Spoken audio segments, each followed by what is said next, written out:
Si jamais tu respires pas bien, ou tu respires de manière limitée et t'es pas au max de tes capacités, forcément ça influe sur ta performance, vous en pensez quoi? Et la première cause de dyspnée, c'est-à-dire d'essoufflement désagréable, c'est l'anémie. La deuxième chose, c'est s'entraîner, comme vous dites à vos athlètes, à respirer le plus possible et le plus de temps possible par le nez. On fait du fractionné aussi à nos patients insuffisants respiratoires. Donc c'est possible, même avec peu de capacité respiratoire, de faire du fractionné. Ce qui est intéressant dans ce que tu dis, c'est la ventilation dans les 3 plans de l'espace. Et bon nombre de personnes respirent soit avec l'abdomen, parce qu'on leur a dit allez gonfler le ventre c'est bien, soit avec le thorax en haut. Ouais. Et ça veut dire que potentiellement aussi ta mobilité thoracique D'où l'intérêt. joue un rôle là-dessus. Le fait de travailler vraiment cette conscientisation, Tout à de fait. prendre de l'air partout, plus la mobilité thoracique. Si en plus tu l'associes à des exercices respiratoires, franchement ça change la donne. On s'était bien Vraiment de retrouvé fou. avec Sean sur l'intérêt de cette mobilité thoracique justement, et il en parle beaucoup.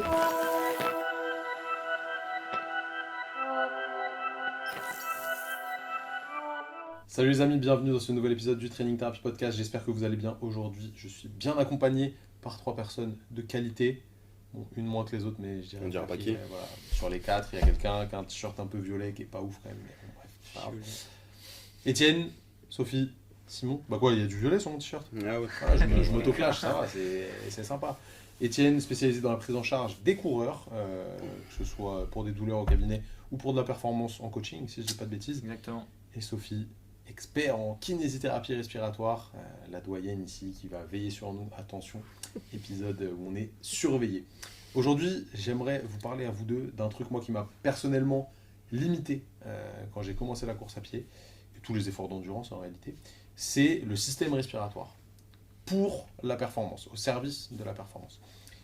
Pour faire simple, aujourd'hui on sait que pour courir, je prends l'exemple de la course à pied parce que c'est plus facile, il faut un système musculaire qui fonctionne bien, évidemment pour biomécaniquement créer de la vitesse, etc.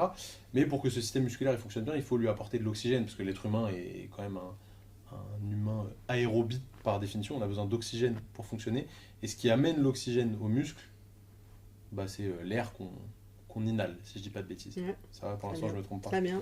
Pas trop mauvais.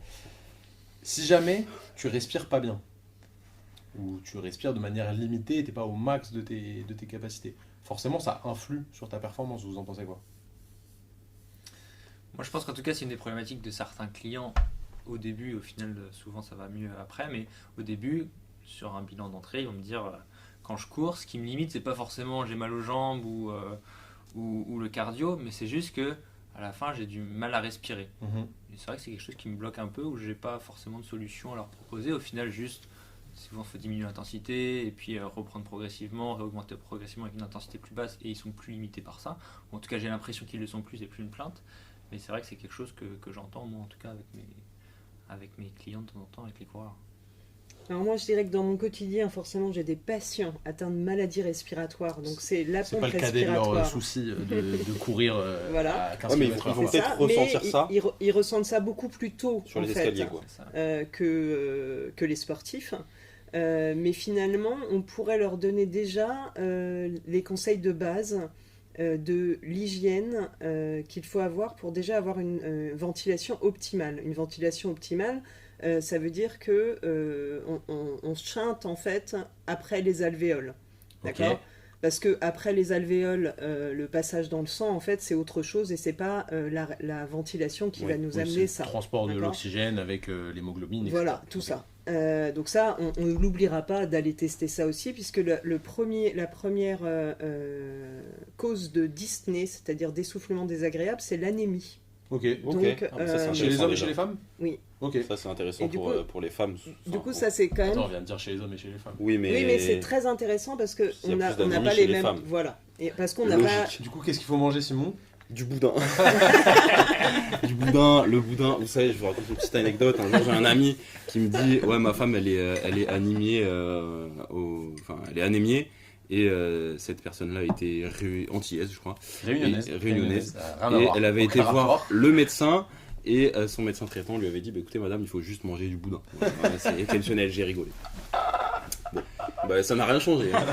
Étonnant. Bon, en tout cas, ça c'est important, mais là, moi, ce dont je vais vous parler, c'est sur la ventilation. Déjà, il faut savoir que l'arbre bronchique, on a un arbre bronchique avec une trachée, 2 grosses bronches, et ensuite ça se divise 23 fois. C'est un brocoli à l'envers.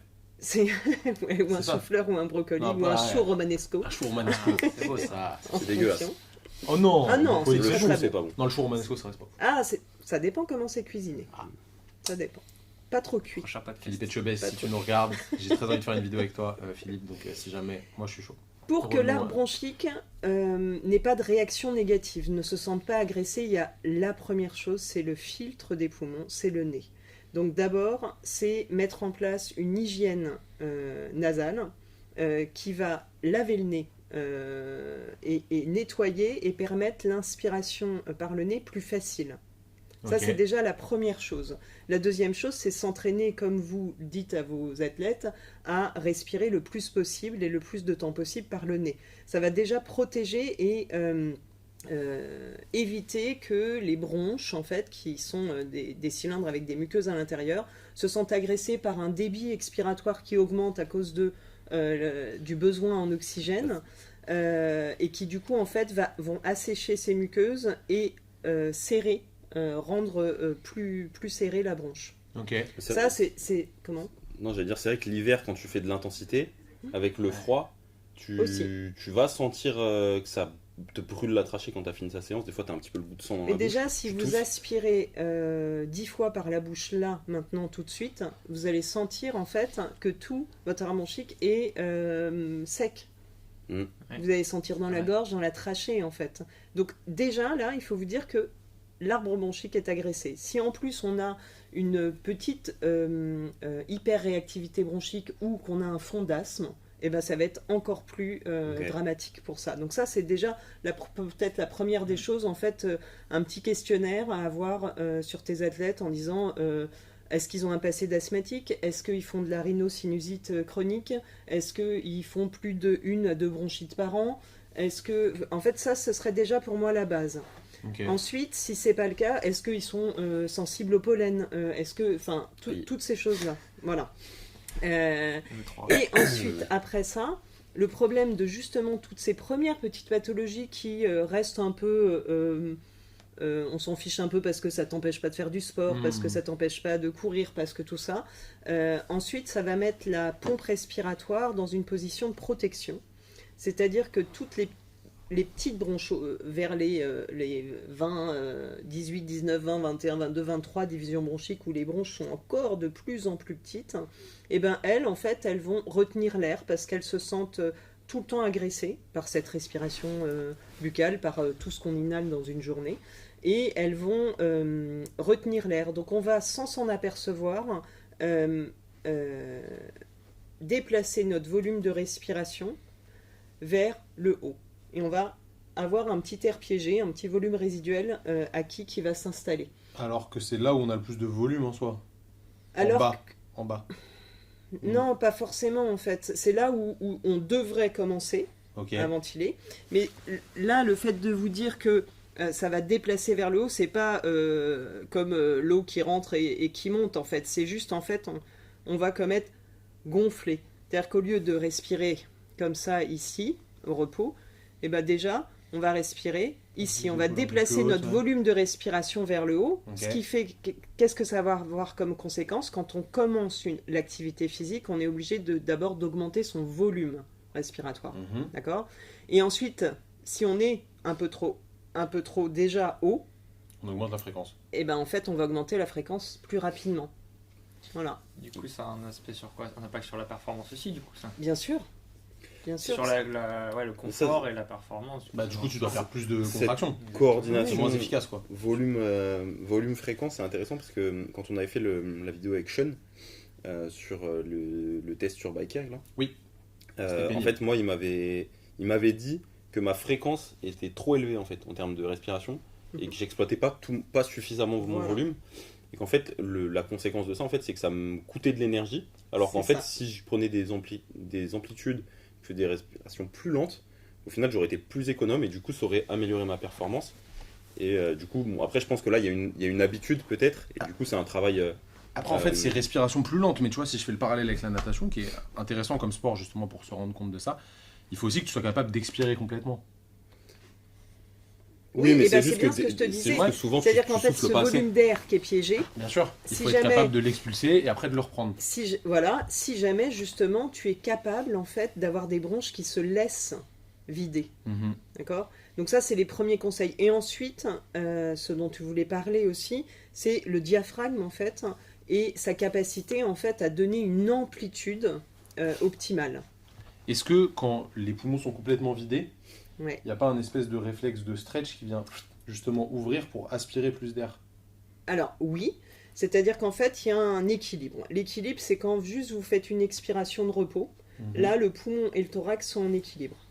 Il reste un Voilà, volume ils ont résiduel pas- dans le poumon, c'est ça? Alors, ça, c'est après encore. Ok. Donc là, on est juste à l'état d'équilibre, hein, ce qu'on appelle la capacité résiduelle fonctionnelle, mais c'est juste, pour être plus simple, on expire juste le retour de son inspiration de repos. Ok. D'accord?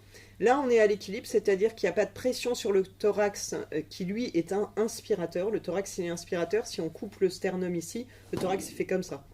Ok. Dung, dung, dung, dung. D'accord? Et si on lâche si on perce la plèvre, bah, le poumon, il se rétracte. Et le poumon est expirateur. Ok, parce que la pression D'accord. négative autour Voilà. fait que... Oui. Et du coup, comme ils sont liés tous les deux, c'est toujours un jeu de force. Il y a un équilibre à la fin d'une expiration de repos, mais ensuite, quand je vais expirer toute ma capacité, là, le thorax, il a qu'une envie, là, c'est d'inspirer, puisque là, on a augmenté en fait sa tension. Ok. D'accord. À ce moment-là, à la fin d'une expiration complète, il reste quand même un petit volume d'air à l'intérieur de ses poumons, c'est le volume résiduel inné, et ça, ce volume résiduel, il est indispensable pour éviter que les petites alvéoles se collabent comme un ballon de baudruche qu'on aurait laissé sécher au soleil, et où du coup, là, c'est impossible de réinspirer dedans. D'accord. Ok. Donc ce volume résiduel, il est inné, c'est ok, mais il faut voir à quel niveau il est. Est-ce qu'il n'y en aurait pas un peu d'acquis et sur lequel on pourrait jouer pour augmenter sa capacité vitale? D'accord. J'ai une petite question. Comment on revient sur. On parlait au début des BPCO, de l'anxiété aussi que pouvait produire ce manque de. Enfin, cette sensation de manque d'air, finalement. Quel conseil tu donnes, toi, à tes patients BPCO qui pourraient servir à certaines personnes qui ont de l'anxiété quand elles courent vite ou qui se sentent oppressées? Alors, je ne sais pas si c'est vraiment un seul conseil qu'on donne, mais c'est comme ce que vous faites en fait, c'est adapter les entraînements et faire que c'est de plus en plus, mais petit pas par petit pas, Progressif encore sur la plus progressif, sensation voilà, de- encore plus progressif dans ce sens-là. Je dirais que forcément c'est lié puisque la commande de la respiration elle est centrale Ouais. et qu'il y a non seulement en fait un essoufflement désagréable qui peut arriver à un moment donné parce que tu as couru dans une côte par exemple Mhm.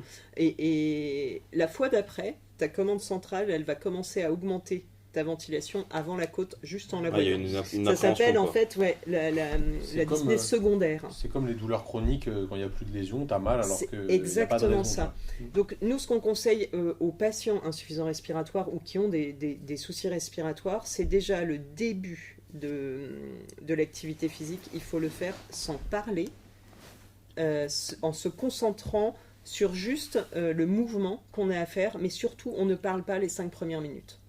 Ok, donc vraiment, là pour le coup, si on est sur une séance de fractionné où il va y avoir vraiment de l'intensité, ce serait vraiment essayer de se concentrer, d'avoir un focus interne sur sa respiration pour essayer de... Non, sur le mouvement qu'on fait. Ouais, Pas tu sur te sa focalises respiration. pas sur le Pas truc sur sa respiration. problématique. Ok, d'accord. Ok. Conscientiser sa respiration, en fait, ça va plus provoquer en fait la commande centrale qui va dire ouais, dis donc, il y a un souci, il y a quelque chose qui va pas, et voilà. Ok. Bon, bah, j'ai rien compris alors. Magnifique. Très bien. Donc on va se concentrer sur diminuer l'allure de base. Oui. En tant qu'en consigne qu'on peut donner, c'est déjà une allure, on peut peut-être respirer par le nez du coup. En tout cas au début. Et penser à... Non, mais si Ouais. toi, voilà, ton client, il a besoin de faire du fractionné parce que c'est Ok, son très objectif. bien. Alors, déjà, mais- tu vas pas respirer par le nez. Donc là, Non. c'est ça, tu peux pas respirer. Naturellement, Non. tu vas... Non, mais la plupart du temps, en dehors de tes entraînements, Oui, tu mets en place l'hygiène nasale et la respiration nasale pour le moins possible avoir en fait des bronches qui réagissent. Et là où je te rejoins, c'est que, bien entendu, et tu le sais, puisque on se connaît, on fait du fractionné aussi à nos patients insuffisants respiratoires. Donc c'est possible, même avec peu de capacité respiratoire, de faire du fractionné. Ok. D'accord ? À partir du moment où c'est très progressif. Mm. C'est-à-dire que peut-être dans ces cas-là, le fractionné, ça va être moins longtemps pour ne pas provoquer cette Donc, réaction. la variable que tu vas demander, que tu vas regarder, c'est pas forcément au niveau confort musculaire ou cardio, c'est ton confort respiratoire. C'est-à-dire, nous, on utilise par exemple le RPE pour dire tu vas à telle difficulté. En fait, ce serait plutôt un RPE respiratoire qu'on utilise. Comme le dit Sean, en fait, dans ses formations, en fait, nous, on fait un RPE en fait, respiratoire, musculaire, fatigabilité. Okay. Fatigabilité aussi, tu vois, fatigue générale. Sur les athlètes, c'est la même chose, sauf que fatigabilité générale, tu vas le remplacer par cardio, tu vois, vraiment sensation cardio. Okay. Voilà. Mais nous, on rajoute cardio. En fait, on en a 4. Oui. Ok. Bah, Sean, il fait pour le test sur le vélo. Et nous, pour nos patients chroniques, on a le RPE plaisir aussi. Ah ouais on a rarement des bonnes notes. Ah, zut. Mais c'était intéressant. Mais après, l'échelle est à l'envers, plus c'est proche de 0, mieux c'est. Tu vois, sur nous, c'était intéressant en fait, la difficulté respiratoire, elle a monté progressivement, puis elle a atteint un palier. Dans mes souvenirs, hein, je sais plus. À partir de 70% d'intensité, et en vrai, à la fin, c'était pas le facteur limitant. Non. Et sur le vélo, c'était plus musculaire que cardio, en vrai, parce que ça reste du vélo. Enfin, les deux vont ensemble. Mais toi, c'était musculaire et moi, c'était plus cardio. C'était 9,5, tu vois, c'est très très proche, mais c'est plus la respi qui te limite à proprement parler. Je pense que ça dépend des gens, en vrai. Pour nous, oui, je parle pour nous, ça a vite atteint un palier, en fait. Au début, ça monte très vite. Et finalement, on n'est pas très loin parce que nos patients, en fait, notre réadaptation respiratoire, on se fie au RPE. Et quelquefois, ça va être pour le patient, ce sera le RPE respi, quelquefois, ce sera le RPE musculaire. Et on fait en fonction de ça. J'ai une vraie sensation là-dessus. Très intéressant. Alors, je prends mon exemple perso.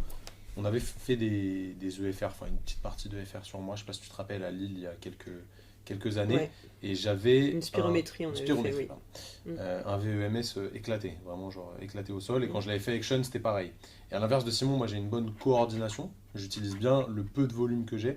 Je suis obligé parce que sinon je serais vraiment très limité, parce que vraiment je suis très très bas, je suis dans le rouge, je crois, sur la capacité respiratoire. Donc j'ai essayé d'entraîner ça, et aujourd'hui il y a deux outils qui sont assez fréquemment retrouvés. Celui qu'on retrouve le plus, c'est les outils où il y a une résistance à l'inspiration. Je pense que ça te parle aussi, Étienne ? Pas trop, non. En gros, tu as un petit tube comme ça, et tu viens tirer dessus, et tu mets une certaine résistance, et ça te permet de forcer sur l'inspiration.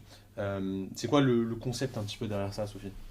Le concept derrière ça, c'est mettre une résistance à l'inspiration, ça met une résistance sur les muscles inspiratoires. Alors, au départ, on a cru qu'on allait renforcer le diaphragme, le muscle principal, mais en fait, on ne peut pas le dissocier des inspirateurs secondaires, qui sont situés plutôt par là. Donc c'est un renforcement en fait de tout à ce niveau-là. Surtout qu'il me semble, enfin on voulait dissocier du diaphragme, mais il me semble que dans les efforts maximaux, quoi qu'il arrive, tes inspirateurs accessoires, ils ont un rôle important. Donc plus ils sont forts, plus tu vas aussi pouvoir les recruter dans ces efforts maximaux. Donc, ça sera intéressant, je pense, d'un point de vue perf. Donc au final, c'est. Je pense que c'est un outil très intéressant s'il est bien utilisé, si vraiment on essaie de conscientiser le fait de vraiment respirer plutôt bas. Mais en vrai, dès que tu le prends et que tu forces, tu sens vraiment direct que ça tire, par exemple, ici, tu vois, clairement, directement. Et est-ce que tu as fait, avant de l'utiliser, un test en fait de pression inspiratoire maximale que tu avais ? Parce que... Avec le truc directement ? Non, avec un autre appareil qui s'appelle le RPM, mais on pourra le faire parce qu'on en a un, nous, au cabinet, où en fait on calcule la pression inspiratoire maximale du patient, et ensuite la rééducation, elle est faite comme dans le musculaire, à 70%, en fait, de ce résultat-là. Ok, donc, nous on a fait un test d'effort max à une certaine résistance, et tu calibres en fonction de ça. Pourquoi pas. Mais en vrai, du coup, moi j'étais archi facile là-dessus. C'était facile pour moi et ça ne m'apportait pas grand-chose. Le fait de mettre de la résistance à l'inspi, c'était pas vraiment une problématique. Alors justement, parce que quand tu parles de VEMS dans les choux et ça, et ben en fait c'est antinomique. C'est-à-dire que c'est pas comme ça qu'on récupère du VEMS. Le VEMS, c'est un problème d'obstruction bronchique. Comme on parlait tout à l'heure, voilà, obstruction, c'est un problème de débit et de vitesse à l'intérieur. Ce qu'il faudrait analyser, c'est est-ce que en plus de ton VEMS bas, le VEMS, c'est la capacité que tu as à sortir un certain volume en 1 seconde. Il est D'accord. pas très bien coordonné en fait. Voilà. Il a dit des Et conneries. Si, justement, Non, non. peut-être il que arrive toi, c'était ça ton souci et que. Et parle pour moi, ça fait 3 mois que je fais de l'entraînement respiratoire et je suis très, Et très bien toujours coordonné. Non, c'est et- pas non, ça le problème. peut-être que. On va y venir après. Peut-être que je me souviens pas de tes résultats en capacité vitale. C'était ça. Ouais, il y avait le Peu de VEMS capacité. et peu de capacité Comme parce j'ai qu'il me le petit semble poumon. que dans le test sur le Voldin, Après, petit poumon, sur on connaît un la- incitateur vraiment inspiratoire, ça. tu n'avais pas un volume important. c'est ça. C'était peut-être pas le VEMS qui était dans les choux, mais peut-être c'était le volume. C'est possible, je sais plus. il y Ouais, avait faudrait un voir. De toute façon, début, faudrait je que- t'avais dit, passer un EFR complet, ce Ouais, serait intéressant. Ce serait pas mal. Et du coup, je suis parti sur un deuxième outil avec Sean, du coup, qui s'appelle le Braceway Better, BWB, où au final, tu es en isocapnie, donc tu as toujours la même concentration de CO2, ce qui est assez intéressant d'un point de vue échange gazeux. Et en fait, ça te permet vraiment de conscientiser ta fréquence respiratoire déjà, et le fait d'aller mettre de l'air partout. Et ça, pour moi, ça a été un vrai game changer, le fait d'apprendre à mettre de l'air bas ici, et du coup, à expirer aussi cet air, et aussi derrière. Je sais pas si c'est si ça parle, ce que je dis. Ah, mais ça parle, mais même sans l'appareil, Oui, tu peux le déjà, faire sans, hein. déjà si. Oui, mais c'est intéressant sur le côté isocapnie. Mm.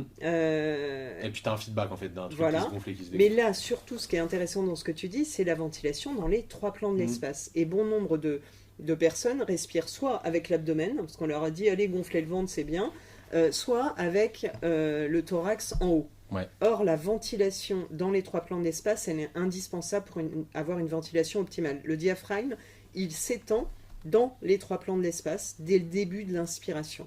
Et du coup, c'est vraiment l'inspiration sur les côtes inférieures d'abord qui s'écarte sur le côté, et ensuite le ventre se laisse distendre, mais ne pousse pas vers l'avant, pour ensuite avoir la totalité en fait du thorax et de l'abdomen Mhm. qui sont inspirés. Parce qu'il y a certaines personnes, tu vois, quand elles respirent, quand elles font des respirations amples, elles vont vraiment sentir genre ça tire un peu dans le dos. Tu vois, quand tu fais Bien sûr. une grosse inspiration. Et ça veut dire que bah, potentiellement aussi ta mobilité thoracique D'où l'intérêt. joue un rôle là-dessus. Tout Et, à fait. pour moi, c'est l'outil, le BWB, ou avec ou sans outil, hein, mais le fait de travailler vraiment cette conscientisation, Tout à de fait. prendre de l'air partout, plus la mobilité thoracique, Ouais. si en plus tu l'associes à des Ouais, exercices on respiratoires, franchement ça change la On donne. s'était bien vraiment de retrouvé fou. avec Sean sur Mm. l'intérêt de cette mobilité thoracique justement, et il en parle beaucoup, Ouais. pour retrouver de l'aisance respiratoire. Et ça, Tout à pour moi, ça change la donne, Ouais. donc c'est une piste à explorer. Mm. C'est encore récent hein, dans les Mm. sciences du sport et de l'entraînement, tout ça.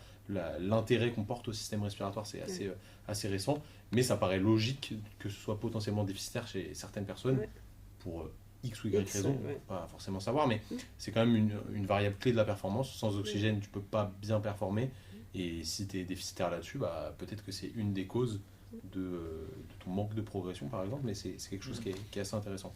Ouais, c'est intéressant, c'est un point où moi j'ai pas trop d'évaluation. C'est vrai que quelqu'un qui me dit ça au début, sur le bilan d'entrée, bon, si c'est vraiment une problématique, je vais les réorienter, mais sinon je sais pas trop quoi lui dire, soit comme conseil, à part diminuer l'allure justement, ou soit pour évaluer ça.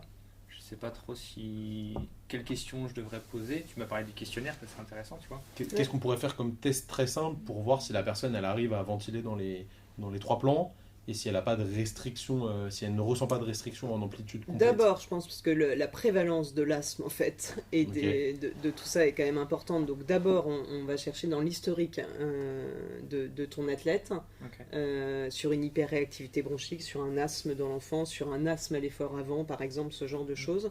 Ensuite, on met en place justement toute l'hygiène nasale. Puis après, la ventilation dans les 3 plans de l'espace, ça s'apprend, mais ça s'apprend facilement à partir du moment où il veut bien travailler à la conscientisation, qui prend pas longtemps. On peut faire 5 minutes par jour, hein, juste déjà pour conscientiser que cette ventilation, elle se passe sur les côtes inférieures au début de l'inspiration. Est-ce que c'est intéressant de le faire juste avant d'aller courir? Parce que ça peut être des trucs intéressants. C'est vrai que quand je mets des petits exercices autres pour le pied ou autre, je le mets souvent juste avant d'aller courir. Est-ce que s'il le fait juste avant de courir, c'est encore plus intéressant? Juste avant l'effort J'ai pas de retour là-dessus. Moi, je ça me dirais paraît plus- pertinent. Ouais. Même d'un point de Là, vue- ça et Ouais. la mobilité thoracique, surtout Oui, oui, en ouais, c'est échauffement, ça. en fait. Les deux ensemble. Carrément. Ouais. Les deux ensemble, c'est se prendre un petit temps pour faire Mm. 2-3 mouvements pour être plus à l'aise derrière dans sa course et même se mettre une petite routine pour se mettre dans son entraînement, c'est toujours intéressant. Ouais. Et chez certaines personnes, ça va être des travails de pied pour prévention de périostite et pour d'autres, ça va être un travail juste mobilité thoracique Et ventilation. et ventilation. Ouais, très bien. Ça peut être, Carrément. Mm. ok, Très super. intéressant. Bah écoutez, franchement, moi j'ai adoré cette discussion. Il faut savoir que juste avant le podcast, Sophia nous a dit ouais, pour moi je sais pas trop ce que je vais dire, moi j'y connais pas grand chose. Et elle vient de faire une masterclass devant tout le monde, donc évidemment, vous devez aller la suivre sur Instagram. On mettra son Insta juste ici, celui d'Étienne aussi, et sinon vous pouvez les retrouver directement dans la description. Si jamais vous voulez aller plus loin au sujet du conditionnement, que ce soit métabolique ou respiratoire, on a une formation dédiée à ça avec Sean, ça s'appelle Rehab and Conditioning. Vous cliquez sur le premier lien dans la description, ça vous emmènera dessus. En attendant, si vous êtes sur YouTube, n'oubliez pas de vous abonner à la chaîne, mettez un petit like et dites-nous en commentaire ce que vous avez pensé de cet épisode. Et si jamais, si vous aussi, vous avez des petites gênes au niveau respiratoire, n'hésitez pas à tester ce qu'on a vu à la fin. Si vous êtes sur Deezer, Spotify, Apple Podcast, mettez-nous une review 5 étoiles. En attendant, prenez soin de vous, prenez soin de vos patients, prenez soin de vos athlètes. Nous, on se dit à la semaine prochaine pour un nouvel épisode. Salut tout le monde. Salut.